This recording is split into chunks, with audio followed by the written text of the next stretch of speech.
আসসালামু আলাইকুম রহমতুল্লাহি ওয়া বারাকাতুহু। আলহামদুলিল্লাহি রাব্বিল আলামিন ওয়াস সালাতু ওয়াস সালামু আলা রাসূলিহিল কারীম ওয়া আলা আলিহি ওয়া সাহবিহি আজমাইন। আম্মা বা'দ, ফাকাদ ক্বালা আল্লাহু আযযা ওয়া জাল্লা ফি কালামিহিল মাজিদ ওয়াল ফুরকানিল হামিদ। আউযু বিল্লাহি মিনাশ শাইতানির রাজীম। বিসমিল্লাহির রাহমানির রাহিম। قل إن صلاتي ونسكي ومحياي ومماتي لله رب العالمين صدق الله العظيم. وجاء في الحديث عن البراء بن عازب رضي الله تعالى عنه قال: خطبنا رسول الله صلى الله عليه وسلم يوم الأضحى بعد الصلاة فقال: من صلى صلاتنا ونسك نسكنا فقد أصاب النسك، ومن نسك قبل الصلاة فإنه قبل الصلاة ولا نسك له। রবাহুল বুখারী। সম্মানীয় শ্রোতামণ্ডলী, আজকে একটি অত্যন্ত গুরুত্বপূর্ণ বিষয়ের উপর আলোচনা করতে চলেছি, কোরবানি সংক্রান্ত বিষয়। এর পূর্বে কোরবানির তাৎপর্য নিয়ে একটি ভিডিও করেছি, আশা করি সকলে সেই ভিডিওটা আপনারা অনেকেই দেখেছেন। এবং এই ভিডিওটা করছি ওই সমস্ত হিতাকাঙ্ক্ষী মানুষের আবেদনের ভিত্তিতে যারা আমার কাছে জানতে চেয়েছেন যে কোরবানি সংক্রান্ত এমন কিছু মসলা যেগুলো আমাদের সমাজে ফিতনার কারণ বা যার কারণে আমাদের মধ্যে যে সুসম্পর্ক আছে সেটা আমাদের ভঙ্গ হয়ে যায়। তো আমি চেয়েছি ওই সমস্ত মশলাগুলো আপনাদের সামনে তুলে ধরা এবং তার সঠিক সমাধান আপনাদের সামনে তুলে ধরা। আশা করি আপনারা সকলেই মনোযোগ সহকারে শুনবেন। পবিত্র কালামুল্লাহ শরীফের রব্বুল আলামিন বলছেন: কুল ইন্না সলাতি ওয়া নুসুকি ওয়া মাহইয়ায়া ওয়া মামাতি লিল্লাহি রাব্বিল আলামিন। অর্থাৎ আল্লাহ রাব্বুল আলামিন আল্লাহ রসুলকে বলছেন যে আপনি বলে দেন যে ইন্না সলাতি ওয়া নুসুকি, অবশ্যই আমার নামাজ এবং আমার কুরবানি, ওয়া মাহইয়ায়া ওয়া মামাতি, অর্থাৎ আমার জীবন এবং আমার মরণ সবটাই আল্লাহ রাব্বুল আলামিনের জন্য। অর্থাৎ আমাদের ইবাদত, সমস্ত ধরনের ইবাদত আল্লাহর জন্য হবে, এটাই এখানে তুলে ধরা হয়েছে। যেহেতু আজকে কোরবানির বিষয়, সেই জন্য এই আয়াতটা আমি আপনাদের সামনে তিলাওয়াত করেছি। বুখারী শরীফের একটি হাদিস কিতাবুল ইদাইন থেকে আমি পাঠ করেছি।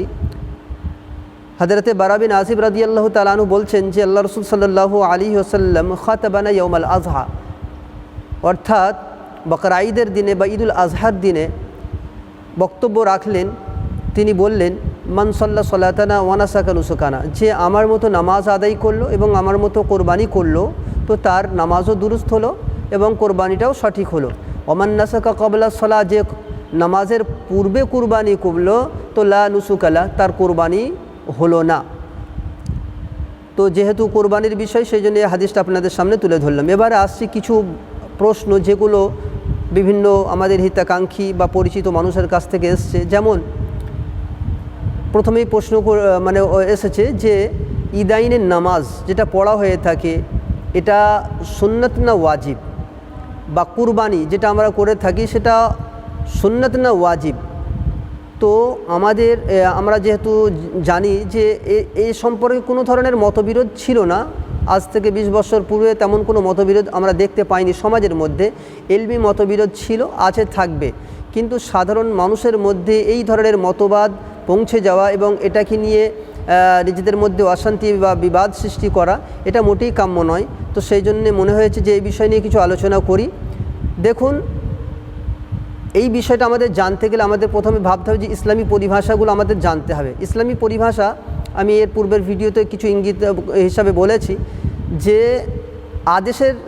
আদেশের জন্য কিছু পরিভাষা রয়েছে। অর্থাৎ আদেশের জন্য 4টে পরিভাষা আমরা ব্যবহার করে থাকি। অর্থাৎ আদেশের সর্বোচ্চ স্তরকে আমরা ফরজ বলে থাকি, তারপরের স্তরকে আমরা ওয়াজিব বলে থাকি, তারপরের স্তরকে আমরা সুন্নতে মুআক্কাদা বলে থাকি, তারপরের স্তরকে আমরা সুন্নতে গায়ের মুআক্কাদা বা মুস্তাহাব বা নওয়াফিল বলে থাকি। এবারে এই যে পরিভাষাগুলো আমরা ব্যবহার করি, যে ফরজ অর্থাৎ একেবারে অকঠ্য প্রমাণ দ্বারা প্রমাণিত, যেটা না করলে একটা বিশাল বড় গুনাহ হবে, এগুলোকে আমরা ফরজ বলে থাকি। যেমন 5 ওয়াক্ত নামাজ রয়েছে, রমজান মাসের রোজা রয়েছে, যাকাত রয়েছে, হজ রয়েছে ধনীদের ওপর, তো এইগুলোকে ফরজ বলে থাকি। কিছু আমল যেগুলোকে ওয়াজিব বলা হয়ে থাকে, তো এখানে আমি বলে রাখি যে ইমামে আবু হানিফা রহমতুল্লাহ আলাইহের নিকটে ওয়াজিবের একটা পরিভাষা, অন্যান্য আইম্মাদের নিকট ফরজ আর সুন্নতে মুআক্কাদার মধ্যেখানে কোনো আদেশের অন্য কোনো স্তর নাই। আমাদের ওলামা হানাফের নিকটে ফরজ এবং সুন্নতের মুআক্কাদার মিডিলে একটা স্তর রয়েছে আদেশের, যেটাকে ওয়াজিব বলা হয়।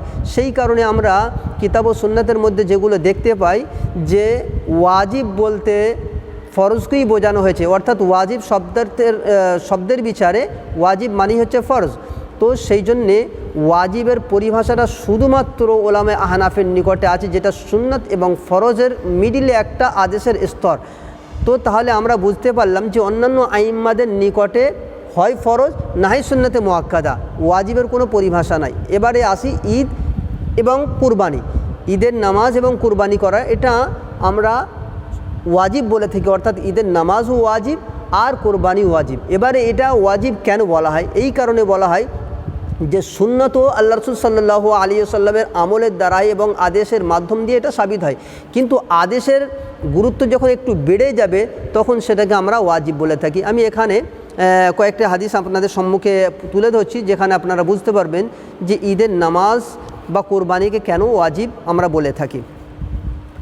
যেরকম কোরআন পাকে আল্লাহ রাব্বুল আলামিন বলছেন যে ফসল্লি লিরব্বিকা ওয়ানহার, যে আল্লাহ রাব্বুল আলামিন আল্লাহ রসুলকে বলছেন যে আপনি নামাজ আদায় করুন এবং কোরবানি করুন নিজের রবের জন্য। তাহলে এখানে আদেশ দেওয়া হচ্ছে যে রবের জন্য কোরবানি করুন। তাহলে আদেশের কারণে আমরা বলে থাকি যে কোরবানির একটা গুরুত্ব রয়েছে, সেই কারণে কোরবানিকে আমরা ওয়াজিব বলে থাকি। এবং নামাজটাও ওয়াজিব কেমন করে? যেমন এখানে একটা হাদিস আমি পাঠ করছি, আন ইবনে উমর রাদিয়াল্লাহু তাআলা আনহু আন্না নবী সাল্লাল্লাহু আলাইহি ওয়াসাল্লাম ওয়া আবু বকর ওয়া উমর কানু ইউসাল্লুনা আল ঈদাইন, অর্থাৎ হযরতে আবু বকর, হযরতে উমর এবং আল্লাহ রাসূল সাল্লাল্লাহু আলাইহি ওয়াসাল্লাম যতদিন দুনিয়াতে ছিলেন ততদিন তারা ঈদের নামাজ আদায় করেছেন, অর্থাৎ মিডিলে কোনো ধরনের ত্যাগের ব্যাপারটা আসেনি যে ছেড়ে দিয়েছেন। কিন্তু সুন্নতে মুআক্কাদার ক্ষেত্রে আমরা এটা দেখতে পাই যে আল্লাহ রাসূল সাল্লাল্লাহু আলাইহি ওয়াসাল্লাম সুন্নতে মুআক্কাদা কখনো কখনো তার্ক করে দিয়েছেন, তার আদায় করার কথাও বলা হয়নি। আচ্ছা, তাহলে এর দ্বারাই বুঝতে পারলাম যে ঈদের নামাজের একটা আলাদা গুরুত্ব রয়েছে এবং এটাকে বেশি আল্লাহ রাসূল সাল্লাল্লাহু আলাইহি ওয়াসাল্লাম গুরুত্ব দিয়েছেন, মর্যাদা দিয়েছেন। এবং শুধু আল্লাহর রাসূল নয়, সাহাবারাও বিনা এতে আর কি মিডিলে কোনো ধরনের গ্যাপ ছাড়াই তারা যতদিন বা হায়াত ছিলেন ততদিন তারা নামাজ পড়ে গিয়েছেন। সেই কারণে আমাদের একটি গুরুত্বপূর্ণ আমাদের মসলার কিতাব বাদাইউস সানায়ে আল্লামা কাসানী রহমতুল্লাহ আলাইহির লেখা, সেখানে 275 পৃষ্ঠায় এখানে বলা হয়েছে যে তাজিবু সালাতুল ঈদাইন আলা আহলিল আমসার, অর্থাৎ শহরবাসীর জন্য ঈদাইনের নামাজ ওয়াজিব। এখানে শহরবাসী বলা আছে, অর্থাৎ গ্রামে যারা প্রত্যন্ত গ্রাম অঞ্চলে থাকে তাদের জন্য ঈদাইনের নামাজ জরুরি নয়। আরেক জায়গায় এসেছে যে সলাতুল ঈদাইন তাজিবু আলা মান তাজিবু আলাইহিল জুমা, অর্থাৎ যেরূপভাবে জুমা ফরজ যাদের উপরে, শহরবাসীর উপরে জুমা ফরজ, তো তাদের উপরে ঈদাইনের নামাজ ওয়াজিব। আর যাদের উপরে জুমার শারায়েত পাওয়া যায় না যে এলাকাতে, সেখানে ঈদাইনের নামাজও হবে না। আচ্ছা, কুরবানি সম্পর্কে এখানে আমি কয়েকটি বলছি যে কুরবানি কেন ওয়াজিব করা হয়েছে।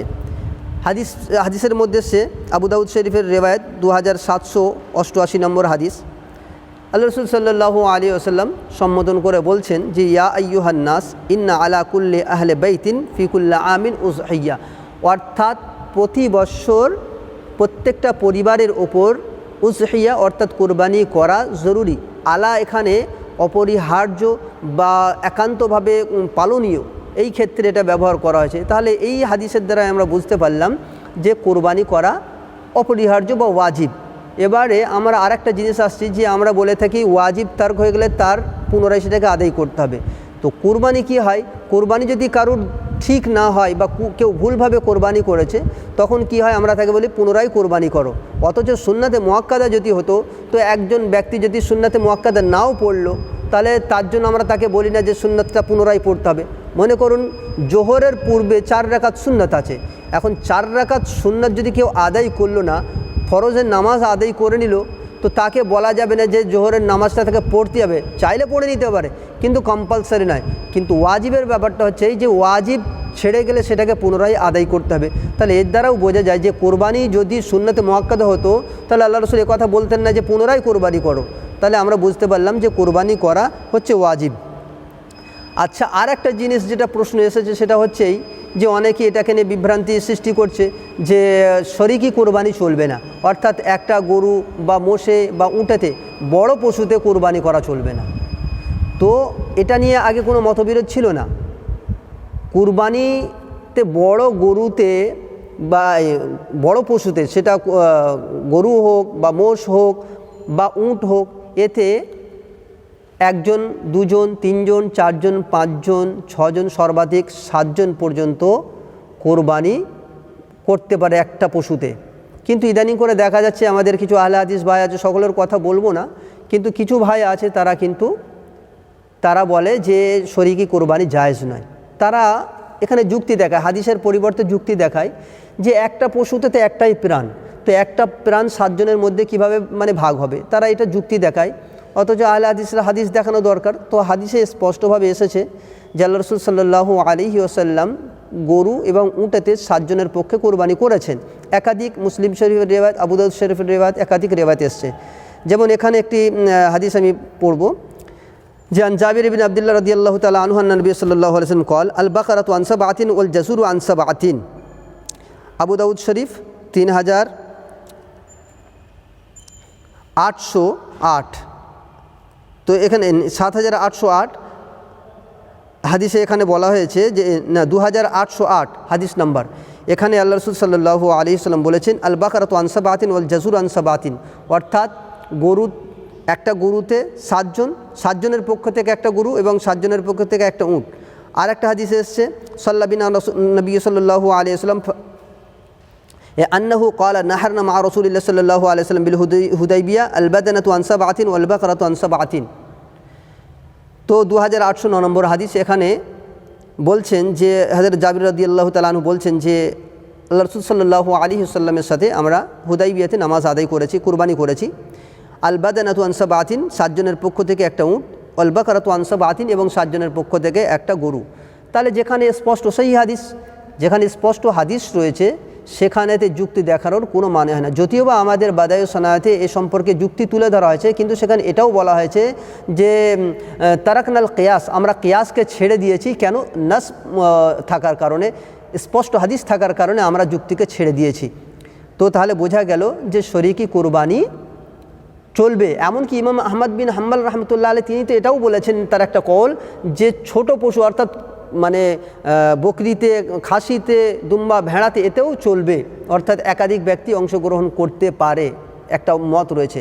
কিন্তু আমাদের উলামায়ে আহনাফির নিকট বড় পশুতে চলবে, ছোট পশুতে চলবে না। 7 জনের অধিক হওয়া যাবে না এবং প্রত্যেকের নিয়ত কিন্তু কোরবানির হতে হবে। কেউ যদি অন্য কোনো নিয়তে করে, খাবার নিয়তে করলো, তো বলছে যে কারোরই কোরবানি হবে না। তাহলে সকলের উদ্দেশ্য বা নিয়ত কিন্তু এক হতে হবে, অর্থাৎ সকলকে কোরবানির উদ্দেশ্যে কিন্তু পশুটা জবাই করতে হবে। তাহলে এটা হয়ে গেল শরীকি কোরবানি সম্পর্কে। এবার আর একটা প্রশ্ন আসে, সেটা হচ্ছে যে জানোয়ার, পশু যেটা আমরা জবাই করে থাকি, তার মধ্যে কিছু খুঁত থাকে, অনেক সময় দেখা যায়। তো অনেকে বলে এইটা খুঁত, এই খুঁত থাকলে হবে কি না, অনেক ধরনের প্রশ্ন আছে এই বিষয় নিয়ে। তো আমি একটা উসুল বা কায়দা বলে দেবো, যেটার মাধ্যম দিয়ে আমরা অনায়াসে বুঝতে পারবো যে কোন পশুটা কোরবানি করা চলবে আর কোনটা চলবে না। হাদিসে এসছে যে আরবাউল লা তাজুজু ফিল আযহাহি, 4 ধরনের পশু কুরবানি দেওয়া চলবে না। আল আওরাউ বাইগিনুন আওয়ারুহা ওয়াল মারিজতু বাইগিনুন মারাজুহা ওয়াল আরজাউ বাইগিনুন যালওয়াহা ওয়াল কাসিরু লা তানকা, অর্থাৎ এমন অন্ধ যার অন্ধ ভাবটা একেবারে স্পষ্ট, ওয়াল মারিজতু বাইগিনুন মারাজুহা, আর এমন অসুস্থ বা এমন রুগ্ন যে তার রোগটা একেবারে স্পষ্ট। আর একটা বলেছে ওয়াল আরজা বাইগিনুন যালওয়াহা, এমন খোঁড়া যে দার খোঁড়া মোটা স্পষ্ট, ওয়াল কাসির এবং এতটাই দুর্বল, লা তানকা যে যার শরীরে কোনো মজ্জা নাই, কোনো মাংস নাই, একেবারে হাড় চামড়া মিশিয়ে গেছে, এত দুর্বল, এত রুগ্ন ভগ্ন পশু, তো এই ধরনের পশুকে দেওয়া যাবে না। আর একটা হাদিসে এসছে নাহা রাসূলুল্লাহ সাল্লাল্লাহু আলাইহি ওয়াসাল্লাম আনিল মুসাফফার আল মুস্তাসাল আল বাখা আল মুশাইয়া ওয়াল কাসরা আল মুসাফফার আল্লাতি তুস্তাতালু উজনুহা হাত্তা ইয়াবদু সিমাকুহা, অর্থাৎ কান একেবারে গোড়া থেকে উপড়ে যায় বা তুলে নেওয়া হয়, এই ধরনের পশু কোরবানি দেওয়া যাবে না। অল মুস্তাসলা আল্লাতি ইউস্তাসলা কারনুহা মিন আসলিহি, অর্থাৎ যার শিং গোড়া থেকে উপড়ে তুলে নেওয়া হয়েছে বা উপড়ে গেছে। ওয়াল বাখা আল্লাতি তাবখাকু আইনুহা, এমন অন্ধ যার অন্ধভাবটা একেবারে স্পষ্ট, বোঝা যাচ্ছে। ওয়াল মুশাইয়া আল্লাতি লা তাতবাউল গানাম আজাফান ওয়া যাফান, অর্থাৎ এমন দুর্বল যে সে অন্যান্য পশুদের সাথে হাঁটা চলাও করতে পারে না দুর্বলতার কারণে, কমজোরির কারণে। ওয়াল কাসরা আল কাসিরা, এবং খোঁড়া যার খোঁড়ামোটা স্পষ্ট। তাহলে এখানে হাদিসের দ্বারা বোঝা গেল যে কান হোক, নাক হোক, বা তার পা হোক, যদি এখানে যদি কোনো ধরনের ত্রুটি থাকে তাহলে সেই পশু কুরবানি করা যাবে না। তবে ফোকাহারা অনুমতি দিয়েছেন পায়ের সামান্য যদি খোঁড়ামো ভাব থাকে, অর্থাৎ চলতে পারছে কিন্তু একটু খুঁড়ে তো চলবে, কিন্তু উত্তম কেউ বলেনি। তো কোরবানির পশুকে সবসময় একেবারে সুস্থ সবল হতে হবে, ত্রুটি মুক্ত হতে হবে। কান কাটার ব্যাপারে এসছে, শিং ভাঙার ব্যাপারে এসছে যে 3 ভাগের 1 ভাগ যদি 1 ভাগের বেশি যদি মানে কাটা হয়ে যায়, তো অর্ধেকের বেশি যদি কাটা থাকে তাহলে সেই দেওয়া যাবে না। বা যে পশুতে ধর্মীয় কোনো সিম্বল লাগিয়ে দেওয়া হয়েছে, অনেকে দেখা যায় কোনো ঠাকুরের নামে কোনো ভগবানের নামে ছেড়ে দিয়েছে কানে ছিদ্র করে, তো এই ধরনের পশুও কোরবানি করা যাবে না। যদিও বা ছিদ্রটা ছোট হয়, কিন্তু যেহেতু ওটা অন্য কোনো ভগবান বা ঠাকুরের নামে সে ছেড়া হয়েছে, তো সেই গরু যদি কেউকে নিয়ে আসে তো সেই গরুও দেওয়া যাবে না, কেন ধর্মীয় সিম্বল সেখানে লেগে গেছে। সামান্য একটু কান কেটে গেলে চোটের কারণে, আঘাতের কারণে সামান্য একটু কান কাটলে চলবে, কিন্তু ধর্মীয় কোনো বিশ্বাস বা আকীদা থেকে যদি কোনো মানে পশুর কান ছিদ্র করা হয় বা শিং ভাঙা হয় ধর্মীয় কোনো মানে থেকে বিশ্বাস থেকে, তাহলে সেই পশুর কোরবানি করা চলবে না। তাহলে এক কথায় কোরবানির পশুকে সমস্ত ধরনের ত্রুটি মুক্ত হতে হবে। আর একটা প্রশ্ন এসেছে যে পেটের মধ্যে বাচ্চা থাকে, তো সেই পশুকে কি কোরবানি করা যাবে যদি বাচ্চা থাকে? তো এই সম্পর্কে এসছে যে আল্লাহ রাসূলকে জিজ্ঞাসা করা হয়েছিল, ইন্না নানহার আন্নাকাত ওয়া নাযবাহু শাতা ফি বাতনিহাল জানিন আনুলকি আম নাকুলু। আল্লাহ রাসূলকে আমরা বলি, ইয়া রাসূলুল্লাহ, আমরা উট জবাই করি, বকরি জবাই করি, অনেক সময় তার পেটের মধ্যে বাচ্চা থাকে, আনুলকি, আমরা কি সেটা ফেলে দেব? আল্লাহ রাসূল বললেন, কুল হু ইন শিতা, যদি মনে হয় খাও। আর কেন? ফাইন্না জাকাত হু জাকাত উম্মি, তার মাকে জবাই করা অর্থাৎ গরুটাকে জবাই করাটাই তা সেই বাচ্চার জন্য জবাই করা হয়ে যাবে। তো এখানে যেই জিনিসটা বোঝা গেল যে পেটে যদি বাচ্চা থাকে তাহলে সেই ক্ষেত্রে সেই গরুকে কোরবানি করা যাবে, তবে জানার পরে কোরবানি করা অপছন্দনীয়। এবারে আসছে পেটের বাচ্চাটা কি করা যাবে? বাচ্চা সাধারণত মরাই বার হয়, মরা বার হলে কিন্তু সেটাকে খাওয়া যাবে না, যেমনটা মশলায় এসেছে যে ওয়া আকুলুল জানিন জায়েজুন বিল কারাহাতে জাইজাতুন, উযহিয়াতুল হামিল জাইজাতুন বিল কারাহাতে, অর্থাৎ হামেলা পশুকে কুরবানি করা জায়েজ আছে, তবে কারাহাত মানে মাকরুহ সাথে। ওয়া আকুলুল জানিন জায়েজুন বাদাল জাকাত, এবং পেটের মধ্যে বাচ্চাটাকে বার করে জবাই করার পরে তাকে খাওয়াও চলবে। ওয়াইন কারা মাইতান ফালা ইয়াজুজু আকলুহু, যদি সেই মানে বাচ্চাটা জীবন্ত অবস্থায় বার না হয়ে মৃত অবস্থায় বার হয় তাহলে তাকে খাওয়া চলবে না। তাহলে এ থেকে বোঝা গেল পেটের বাচ্চা যদি জীবিত অবস্থায় থাকে তাহলে তাকে জবাই করতে হবে আমাদের ওলামায়ে হানাফের নিকটে, ওলামায়ে শাফির নিকটে জবাই করার দরকার নেই, খাওয়া যাবে। তবে এখানে আমি একটা কথা বলে রাখি, একটা রুচির ব্যাপার আছে। যদি কারো রুচিতে বাঁধে, যদি খেতে মন চায় না সে খাবে না, তো কেননা ইসলাম কোনোদিন চাপিয়ে দেয়নি যে খেতে হবে, তো সেই জিনিসটা যদি রুচি ছাড়া খাবে না হলে ফেলে দেবে। তো কিন্তু শর্ত হচ্ছে এটা, জীবিত অবস্থায় তাকে বার হতে হবে এবং তাকে জবাইও করতে হবে, তারপরে খাওয়া চলবে। মৃত অবস্থায় বার হলে বা তাকে জবাই না করে আমাদের নিকট ওলামায়ে হানাফের নিকটে জায়েজ নয়। কেন? বার হওয়ার পরে সে আর তার মায়ের অঙ্গ থাকে না, যেহেতু বার হয়ে গেছে এখন আর মায়ের অংশ নাই। এটা একটা দিক গেল। এবার আর একটা প্রশ্ন এসছে যে কুরবানির মাংস কতদিন রাখা যাবে? কুরবানির মাংস কতদিন রাখা যাবে? তো এই সম্পর্কে হাদিসে এসেছে, ক্বালা রাসূলুল্লাহ সাল্লাল্লাহু আলাইহি ওয়াসাল্লাম, ইন্না কুন্না নাহাইনাকুম আন লুহুমিহা আন তাকুলুহা ফাওকা সালাস লিকাই তাসাআকুম ফাকাদ জা আল্লাহু বিসাআতি ফাকুলু ওয়াদ্দাখিরু ওয়াত্তাজিরু। অর্থাৎ আল্লাহ রাসূল সাল্লাল্লাহু আলাইহি ওয়াসাল্লাম বলেছেন যে আমি তোমাদেরকে নিষেধ করেছিলাম যে কুরবানির পশুর মাংস তোমরা 3 দিনের বেশি খাবে না, কেননা তোমাদের মধ্যে দারিদ্রতা রয়েছে। লেকাই তাসাআকুম, তোমাদের সকলের কাছে যেন মাংসটা পৌঁছে যায়, সেই কারণে বলেছিলাম। যেহেতু ফাকাদ জা আল্লাহু বিসাআতি, আল্লাহ প্রশস্ততা নিয়ে এসেছেন অর্থাৎ দারিদ্রতা দূর করে দিয়েছেন। অতএব ফাকুলু ওয়াদ্দাখিরু ওয়াত্তাজিরু, অতএব খাও, জমা করো এবং সব দান সদকার মাধ্যমে সব অর্জন করো। আর একটা হাদিসে ইদ্দাখিরু সুলুস নাহানা নাকুলা বিল লুহুমি নুসুকিনা বাদা সালাস, অর্থাৎ আল্লাহ রসুল বলছেন, সাহাবারা বলছেন যে আল্লাহ রসুল আমাদেরকে নিষেধ করেছেন যে 3 দিনের অধিক আমরা গোশত না খাই। তাহলে হাদিসের দ্বারা যেটা বোঝা যায় যে আল্লাহ রসুল প্রথম দিকে বলেছিলেন যে কোরবানির মাংস গরিব, অসহায়, দরিদ্র, পাড়া প্রতিবেশীর কাছে যাতে পৌঁছায়, সেই কারণে তোমরা 3 দিনের অধিক কোরবানির পশু জমা করে রাখবে, মানে মাংসকে জমা করে রাখবে না। যখন প্রশস্ততা আসলো, দারিদ্রতা দূর হয়ে গেল, সকলেই কোরবানি দিতে লাগলো, তখন যেহেতু সকলের বাড়িতেই মাংস পৌঁছে গেছে, তো সেই কারণে জমা করতে আর কোনো অসুবিধা নাই। তাহলে কোরবানির মাংস 3 দিন হোক, 1 মাস হোক, 2 মাস হোক, যতদিন ইচ্ছা রাখতে পারবে। তবে এখানে মাথায় রাখতে হবে যে আমার পাড়া প্রতিবেশী, আমার আত্মীয় স্বজন কোরবানির মাংস থেকে বঞ্চিত থাকবে আর আমি সারা বছর খাবো, এটা নিন্দনীয় আমল। যদিও বা হাদিসের কারণে আমি তাকে নাজায়েজ বলবো না, কিন্তু মানসাই নবুয়াতকে সামনে রাখলে অবশ্যই এটা নিন্দনীয় হবে যে আমার পাড়া প্রতিবেশী কোরবানির মাংস ভক্ষণ করবে না, তাদের কাছে একবারেই কম থাকবে আর আমার কাছে এতটা থাকবে যে আমি পুরো বছর ধরে খাবো, এটা নিন্দনীয় আমল হবে। অনেকে বলে, আর একটা প্রশ্ন এসছে যে 3 ভাগে ভাগ করা এটা বেদাত। অত এটা বেদাত কি করে হবে? এটা তো একটা ব্যবস্থাপনা, যে মাংস বন্টনের একটা ব্যবস্থাপনা।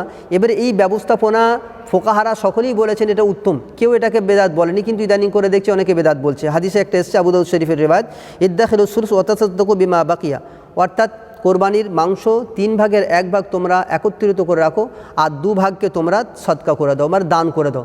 তো এবার 2 ভাগ যেটা রইলো, তাহলে এর দ্বারাই প্রমাণ গেল 3টে ভাগ হতো।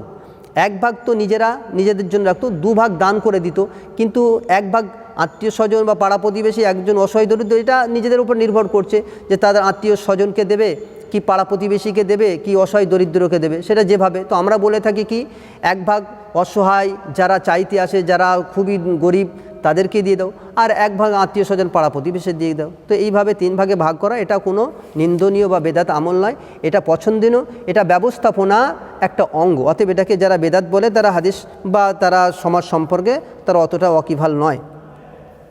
আর একটা জিনিস, মহিলাদের কি বলে তোমার নামাজ ইদানিং করে দেখা যাচ্ছে আহলে হাদিস ভাইয়েরা তারা মহিলাদেরকে বাড়ি থেকে বার করে নিয়ে ঈদের নামাজ পড়াতে যাচ্ছে, অথচ তারাই বলছে যে এটা সুন্নত আমল। তো সুন্নত ফরজের বেলায় ঘরে থাকছে আর ঈদের নামাজের জন্যই তাদেরকে ঈদগাহে নিয়ে যাচ্ছে। তো এটা হচ্ছে মানে কি, এটা কি ব্যাখ্যা করব আমি, যে সুন্নতের মর্যাদা তাদের নিকট বেশি হয়ে গেল, ফরজের মর্যাদা তাদের কাছে কমে গেল। তো ঈদের নামাজের জন্য মসজিদে যাওয়ার কোনো প্রয়োজন নাই। কেন? মহিলাদের ওপরে ঈদের নামাজ ফরজ নয়, সুন্নত নয়, এটা তারাও স্বীকার করে। তাহলে তাদের কিসের জন্য নিয়ে যাওয়া? আর এর ক্ষেত্রে বলা হয়েছে যে মহিলাদের পর্দা করা অপরিহার্য, ফরজ, কিন্তু পর্দা তো থাকে না। তো সেই জন্য আমাদের হাদিস থেকে প্রমাণিত, যারা মানসাই নবুয়াতকে বোঝে, আল্লাহ রসুল কি চাইতেন, তারা কিন্তু এ কথা বলবে না। কেন? সাহাবাদের যুগেই মহিলারা মসজিদে যাওয়া তার করে দিয়েছিল। এখানে মা আয়েশা, মুসলিম শরীফের রেওয়ায়েত, এখানে মা আয়েশার কওল এখানে উল্লেখ করছি। আর আয়েশা তাকুল আন্না রাসূলুল্লাহ সাল্লাল্লাহু আলাইহি ওয়াসাল্লাম রাআ মা আহদাসান নিসা লামানাউহুন্নাল মসজিদ কামা মুনিআত নিসা বানি ইসরাঈল। মা আয়েশা বলছেন যে আল্লাহ রসুল যদি দেখতেন বর্তমান মহিলাদের পরিস্থিতি, তো তিনি লামানাউহুন্নাল মসজিদ, তিনি কিন্তু মসজিদে যাওয়া থেকে বিরত করতেন বা নিষেধ করতেন। অতএব আল্লাহর রসুল এই মুহূর্তে নাই আমাদের মাঝে, সেই কারণে নিষেধ করেননি, কিন্তু যদি তিনি থাকতেন তাহলে নিষেধ করতেন। সেই কারণে সাহাবায়ে কেরাম রিদওয়ানুল্লাহি তাআলা আলাইহিম আজমাইনের যুগেই মহিলারা মসজিদে যাওয়া তর্ক করে দিয়েছিল। তবে এখানে একটা কথা বলবো, যদি মহিলাদের জন্য বিশেষ ব্যবস্থা থাকে, পর্দার এহতেমাম থাকে, তাহলে সেই ক্ষেত্রে অনুমতি আছে, উত্তম তবুও বলা যাবে না। কেন? একটা হাদিসে এসছে যে সলাতুল মারআতি ফি বাইতিহা আফজাল, সলাতুল মারআতি ফি বাইতিহা আফজাল মিন সলাতিহা ফি হুজরাতিহা ফি মসজিদিহা, অর্থাৎ মসজিদের মধ্যে নামাজ পড়ার থেকে ঘরের মধ্যে নামাজ পড়া মহিলাদের জন্য ভালো। ওয়াসালাতুহা ফি মাখদাইহা আফজালু মিন সালাতিহা ফি বাইতিহা, এবং শুধু ঘরের মধ্যে নয়, ঘরের মধ্যে যে ছোট রুম আছে সেই রুমের মধ্যে নামাজ পড়া ঘরে নামাজ পড়ার থেকেও উত্তম। অর্থাৎ মহিলাদের পর্দার বেশি এখানে লেহাজ করা হয়েছে। মহিলারা যদি একেবারে যেখানে কেউ দেখতে পাবে না এরকম জায়গায় নামাজ পড়লে বেশি আফজাল। তো কোনো ফকি এ কথা বলেনি যে মহিলাদের জন্য মসজিদে যাওয়া এইরূপভাবে অপরিহার্য যেভাবে ছেলেদেরকে মসজিদে যাওয়া অপরিহার্য। তাহলে মহিলাদের উপরে যখন এই হুকুম লাগানো হয়নি, কেন আমরা জোর করে তাদের হুকুম লাগাবো? অতএব যারা এটা করছে তারা বাড়াবাড়ি করছে, তারা মহিলাদের এবং পুরুষদের একত্রিত এক জায়গায় নিয়ে এসে পাশ্চাত্য কালচারকে তারা এখানে স্থাপিত করতে চায়। অতএব এই সমস্ত আমল থেকে আমাদের বাঁচতে হবে। আর একটা জিনিস যেটা অনেকেই প্রশ্ন করে যে ঈদের নামাজ মসজিদে হওয়া ভালো না ঈদগাহে হওয়া ভালো? অবশ্যই আল্লাহ রাসূল সাল্লাল্লাহু আলাইহি ওয়াসাল্লাম যে যতদিন বা হায়াত মানে দুনিয়াতে ছিলেন ততদিন পর্যন্ত তিনি কিন্তু ঈদগাহে নামাজ পড়েছেন। তো সেই কারণে এসছে বাহরুর রায়কে এসছে ওলা উসাল্লাল ঈদ ফিল জামি ওলাম ইয়াতাওয়াজ্জাহ ইলাল মসজিদ ফাকাত তারাকা সুন্নাহ, যদি কোনো ব্যক্তি জামে মসজিদে নামাজ পড়লো, অর্থাৎ মসজিদে নামাজ পড়লো এবং ঈদগাহে গেল না, ফাকাত তারাকা সুন্নাহ, সে সুন্নাতকে তারক করলো। কিন্তু বর্তমান পরিস্থিতিতে আমাদের দেখতে হবে যে কি পরিস্থিতি আছে। আমাদের জায়গার মানে অনেক শর্ট রয়েছে, বিশেষ করে শহর এলাকাতে ঈদগাহ বলতে মানে ঈদের জন্য আলাদা ব্যবস্থা করা এটা খুবই কষ্টকর ব্যাপার। তবে যে সময় ঈদগাহর ব্যবস্থা রয়েছে তারপরেও কোনো ব্যক্তি সেই ঈদগাহ ছেড়ে যদি মসজিদে পড়ছে, অবশ্যই এটা কারো হাত থেকে খালি হবে না। কিন্তু যদি উযুর থাকে, সেখানে নামাজের জন্য আলাদা ব্যবস্থা নেই, তো সেই ক্ষেত্রে কোনো অসুবিধা নেই মসজিদে নামাজ পড়তে। যাই হোক, এরও আরও বেশ কিছু মশলা রয়েছে, যেরূপভাবে অনেকে এটা প্রশ্ন করেছে যে কুরবানির পশু যদি হারিয়ে যায় বা মারা যায় তাহলে কি হবে। যারা গরিব আছে তাদের দেওয়া লাগবে না, এখানে লা ইউকাল্লিফুল্লাহু নাফসান ইল্লা উসআহা, কিন্তু ধনী আল্লাহ যাদেরকে সামর্থ্য দিয়েছে তো সেই সমস্ত ব্যক্তি করবে, তার বিনিময়ে একটা পশু দিয়ে দেবে।